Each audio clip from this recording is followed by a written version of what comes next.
you had the opportunity to foster the next generation of environmental leaders, how would you do it? At Toronto Region Conservation, we know it takes all of us to ensure our students become environmental leaders. We also know that students must be connected to the natural environment and understand that their actions have an impact on it. To that end, we created the Weston Family Environmental Leaders of Tomorrow program. As a teacher, living sustainably means developing ecological literacy through hands-on performance tasks that connect students to the earth. Students have 3 interactive experiences guided by our staff. The first one's in the classroom, the second at a residential field center, and the third back in the classroom. This program introduces key conservation concepts like the eco-footprint and ecological stewardship. It contributes to the students' overall ecological literacy in a hands-on creative way, allowing them to express their ideas through a class art project. What are you drawing, Andy? Right now I'm drawing a poster about planting trees to create shade. I'm drawing a house with a solar panel on it and some eco stuff you could do to make your house more eco-friendly. If you create shade by planting trees, it's reducing the amount of air conditioning, which helps the environment. When we help the environment, we're leaving a small impact on nature versus a negative effect on nature, or when we do negative things that might harm the environment, that's like leaving a big imprint on nature. We call this, depending on what size of footprint you have, an eco footprint.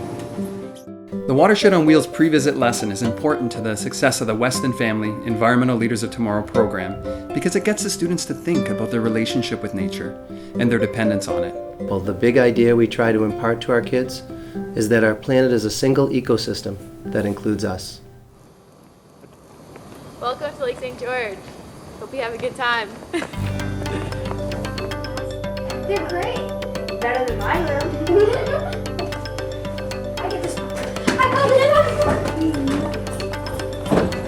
The Field Center experience extends the learning that begins in the classroom and allows an opportunity for the students to be fully immersed in living and learning sustainably. We teach them to put their knowledge into action, measure their progress, and ponder how to continue these new habits at school and in their community. This trip is about building confidence and enabling them to take their new learning and practices home. Come on inside, let me show you around. Alright, so today you're going to be out in wilderness survival, and you guys need to dress warm and meet Ryan and Ian in the dorm at 9 o'clock. Alright, have a good day. Take care. The Weston Family Environmental Leaders of Tomorrow program is unique. It takes 3 standalone programs and weaves them together, creating a more memorable, authentic learning experience for our students. The program focuses on 3 pillars. We want to increase environmental leadership skills, increase ecological literacy, and foster community action. This program really walks the talk. Okay, so we're going to be going out to our wilderness survival site. We're going to be showing the kids how to safely make campfires. They're going to be boiling up water to make cedar tea from leaves. They're going to gather themselves. We're then going to collect wood to build shelters, try to protect ourselves from the elements. Okay, so let's go. Right now the students are gathering kindling because we're in our wilderness survival program and we are about to make fires and shelters. And so we're spending a few minutes to get some kindling to make sure our fires are successful. This is a good example. So it's not too tall and it's not too short. And if you're under the snow, you'll actually notice there's quite a bit of branches, quite a lot of branches. This is a pretty small one, but you can just wedge that in there, leave one that's even longer that goes down further, and then start leading your branches being attached. Now this is my shelter. I think the biggest surprise for me as a classroom teacher was seeing these kids unplug.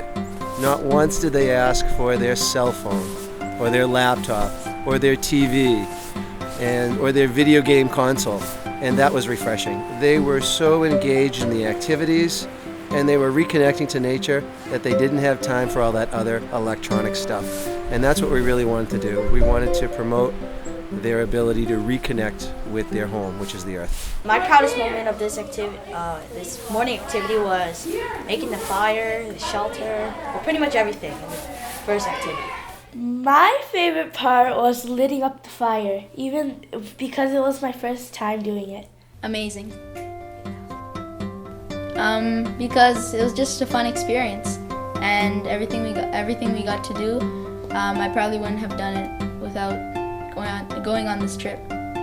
For us, this is really about creating sustainable communities. To do this, we have to establish a new approach to student learning coupled with the new funding model. This new approach to learning takes our historic strengths related to nature, science, and environmental education and establishes strong connections to the home and community. We are seeing decreased public funding for student field trips, so private funders like the W. Garfield Weston Foundation are crucially important. Without their support, entire segments of the student population in Toronto would not be able to participate in these types of programs. Really made me happy to see the kids out in nature, because kids in inner city schools spend so much time in a very small space, and so this gave them the opportunity to breathe fresh air, to have an opportunity to walk in the woods, and just, for instance, that solo walk at night with Ian.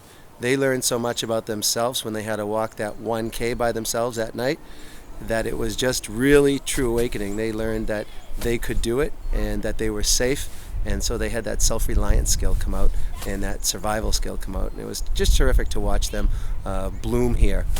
This is the end of their visit to the Lake St. George Field Center. However, in about a month, we're going back into the classroom to see what they've accomplished. Thanks, Lake St. George! In this third phase of the Weston Family Environmental Leaders of Tomorrow program, one of the teachers from the field centers reconnects with students in their own classroom. This visit is typically scheduled about 1 month after the students return from their trip and has multiple goals associated with it. So the Weston Foundation really wanted us to recognize people that have gone above and beyond as environmental leaders. Come on up, please. Did you want to cheer for it? Cheer for it. Respect is the key message in all our presentations. It's important to make the distinction that we are a part of the environment and not masters of it. Water, soil, air, plants, animals are all integral to our survival. So if we wish to preserve these for future generations, we must first respect them enough to learn about them and how they interact with us and each other. We want the students of today and the leaders of tomorrow to understand the nature of ecological change and how they are part of the solution. No one can do everything, but everyone can do something.